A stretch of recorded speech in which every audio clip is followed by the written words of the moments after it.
Hi, I'm Elena. I'm a singer and voice teacher based in Fort Wayne, Indiana, and this is my 5-minute singer course. In this video, I want to talk to you about my 3-step process for changing vocal habits. The 5-minute singer and the way that I teach is all about making and breaking vocal habits, making new helpful vocal habits and breaking old unhelpful vocal habits based on anatomy most of the time. I find that there's a 3-step process to making and breaking these vocal habits, and I wanted to share that with you today. Step 1 is simply noticing. You can't break or make a habit if you're not aware of the problem.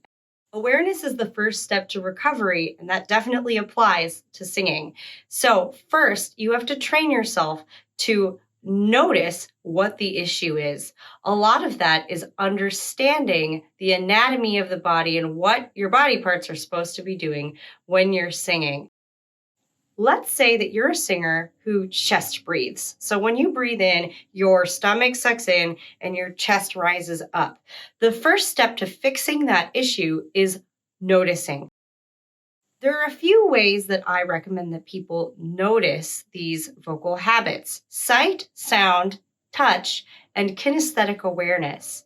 For sight, the mirror is the biggest tool that you have because it reveals all. I have never met anyone who enjoys singing in front of the mirror, but simply singing in front of the mirror can help you gain awareness of what is happening so you can fix it. If you are chest breathing, you will be able to see that when you breathe in front of the mirror so you can start to do something about it. The second is sound. This doesn't work so great for chest breathing, but if you're working on an audible habit, you often will find that there's a specific sound associated with that habit that you can grab onto. A great example of this is the soft palate. If you have your soft palate lowered when you sing, you have a nasal sound. So if you learn to recognize a nasal sound, you can learn to tell just by listening when you have your soft palate down. The third sense I mention here is touch. Throughout the 5-minute singer, I'm always encouraging people to put their hands all over the place.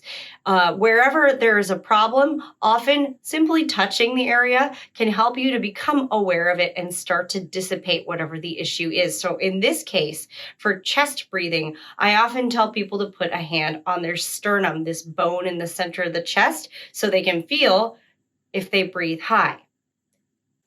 Finally, there's kinesthetic awareness. This often comes last on that list of senses. As you look in the mirror and you listen for the issue and you use your hands to feel the issue, eventually you'll get to the point where you can feel your chest rising without actually touching it with your hand. That's kinesthetic awareness, or awareness of what your body is doing at any given time.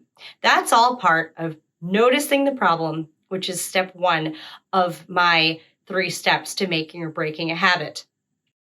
Step 2 is to get annoyed. Once you're aware of them, a lot of singers become very cognizant of the fact that many of these habits are not super comfortable or helpful for singing. So for example, that high chest breath has a lot of disadvantages. You can't actually inflate your lungs all the way if you're breathing that way. You're bringing tension up close to your neck, which is an area that you have to keep very relaxed when you sing. So as you become more aware, as you notice that high chest breath, your second step is to get annoyed. Stop tolerating that sensation and the disadvantages that come with it.